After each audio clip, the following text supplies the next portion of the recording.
morning. It is 9 a.m. local time here in Warsaw, and you're watching World Talks with me, Salia Strzemska.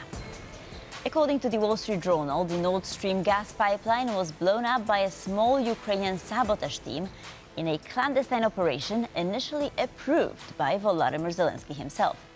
The article, published just 2 days ago, was a bombshell and continues to be widely discussed. To look into this, I am joined by Krzysztof Jaworski, Deputy Director, Institute for Security and International Development. Good morning, sir. Great having you on. Good morning. It's great to be here with you. So let me start with a quote from the article. The German investigation is now focusing on Zaluzhny and his aides. People familiar with the probe say, although they have no evidence that could be presented in court. So where do we stand on the issue, and how accurate is this article? Yes, to start with, we need to keep in mind that it is just an article in some newspapers. It is not an official statement made by any officials of Germany. So having this in mind, it's based on some informations that were probably given to this journalist by German police, but at the same time, the investigation is not yet concluded. Court did not make any sentence, so it is really irresponsible to take this for given, and we need to remember that during this time when there were this sabotage on Nord Stream pipelines, the gas wasn't already flowing to Europe because of Gazprom actions aimed at making bigger pressure on European countries. So technically, it didn't stop the flow of gas. The gas stopped flowing earlier, and we need to have in mind as well that it is possible that this sabotage was in real made by Russia, because Gazprom risked paying a lot of fines because of this false excuses of not sending gas to Europe. So after destroying 3 of 4 pipelines of Nord Stream, it was this risk was taken off from Gazprom. So it is. I think that we shouldn't take this new revelations as something that is possible. Right. So what you're saying is that there were some possible positive outcomes for the Russian propaganda, the Russian narrative. But if we were to take a look at Ukraine, what were the benefits of this disruption of the workings of Nord Stream 2 for Ukraine? Because there were some. Yes. So on the one hand, there weren't a huge change because this gas wasn't already flowing to Europe because of acts taken by Russia already in the moment of sabotage.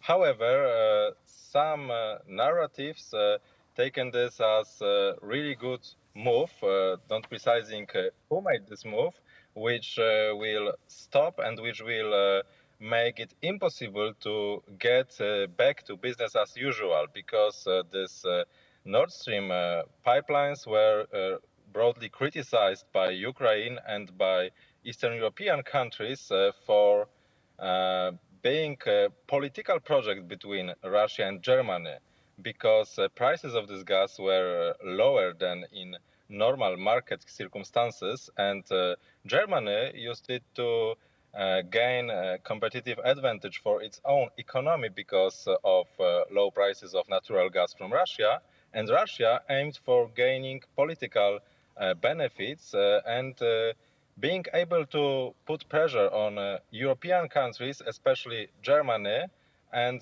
being able to not to not to send this gas by Ukraine and by Eastern European countries, for example, Poland, and at the same time not to pay to these countries for transmission of their gas.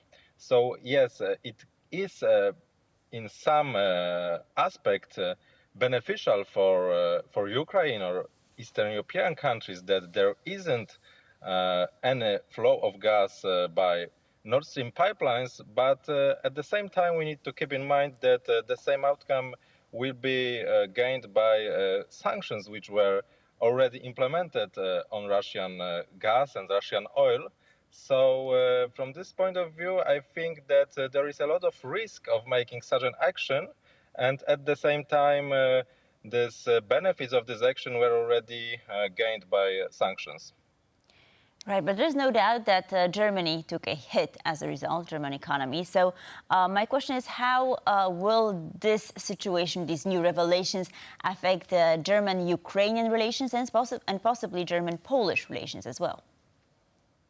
Yes, we don't have precise information about all revelations from this investigation. We got some newspaper information about it, so it is hard to precisely say how it will impact German-Ukraine relations. However, and I think it's another argument for the thesis that it could be made by Russian actually, it makes some divisions among allies in NATO. It makes divisions between Germany and Ukraine, which could impact Germany's stance towards Ukraine war effort and helping Ukraine. So, on the one hand, without any doubt, it is already used by Russian propaganda, but even if it's not just Russian propaganda, it could impact Germany-Ukraine relations, which is rather dangerous from our perspective. Right, and many people are wondering why was this revealed just now? Because some of the results of these investigations, both by German police but also by intelligence, were available earlier. So do you think there's some strategy to sort of publishing this now, or is it just a coincidence? Yes, this time coincidence is actually really interesting because it happens a few days after a huge change at Ukrainian-Russian front lines because of Ukrainian operation in Kursk Oblast. And from this point of view, it could be something that helps Russian disinformation in making their position a bit better in damage control of this new outcomes of Ukrainian operation, which is really devastating for Russia in this information sphere. So maybe it could be something that was initiated by some Russian acts, but not to go too far in speculation. I could just stop and concluding that this coincidence helped Russian disinformation. And if we look at who is talking about this as well, it's a former chief of German intelligence who is connected to Gerhard Schroeder, former chancellor, who is now lobbyist for Russian companies, and he's cooperating with them. Even he is member of a board, supervisory board of one of these companies. I think it is indeed helping Russian disinformation. So we should be really cautious, and we should take it really, as something that could serve Russian disinformation. Right. So do you think there will be any further actions following this article? Will these findings be corroborated by some other entity? What shall we do with this information? What will be done, in other words? It seems that German investigation is still ongoing, so we should wait for the official statements. We should wait for the final outcome of this investigation. At the same time, we should remember that there were two more investigations that started just after the sabotage on Nord Stream.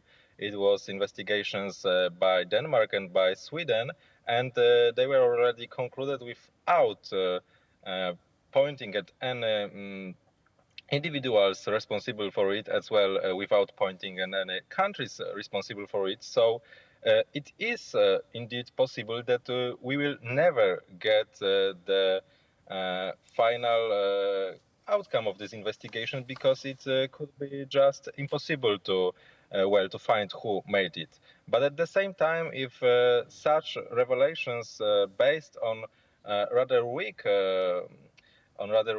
information are now hugely discussed, it is something which is really risky, and at the same time, I think it is really irresponsible by this journalist who made this look like it is like really one possible option that is now discussed. It is not indeed, and there are a lot of other arguments which are, for example, pointing at this hypothesis of Russian act of sabotage, and I think it's really good based on the fact that they just saved some money on fines for not sending gas to European countries. And when it comes to these benefits of, for example, Ukraine and Eastern European countries, these benefits were already gained. So this is my conclusion when it comes to what will happen next with this investigation. Right, and there's also a Polish angle to all of this, right? One of the people was supposed to be residing in Poland. There was also a Poland registered travel agency apparently used to lease that vessel. So my question is, how is Poland dealing with all of this? What is the Polish rhetoric? What is the Polish stance? And what can we expect from our politicians in the near future? Yes, so as for now, Polish denied these accusations. At the same time, there is this Germany accusation of not giving them information of not arresting this individual from Ukraine who is accused by Germany of being part of this plot to sabotage Nord Stream 2. Nord Stream, and as for now, it was already stated by Polish officials that we could not find a precise location of this person, so we could not act. So I think this line should be we should keep this line, and we should point at these other possibilities, at these other actors who may stay behind this sabotage, and at the same time we should maintain rather good relations with Germany, even if there are some tensions now.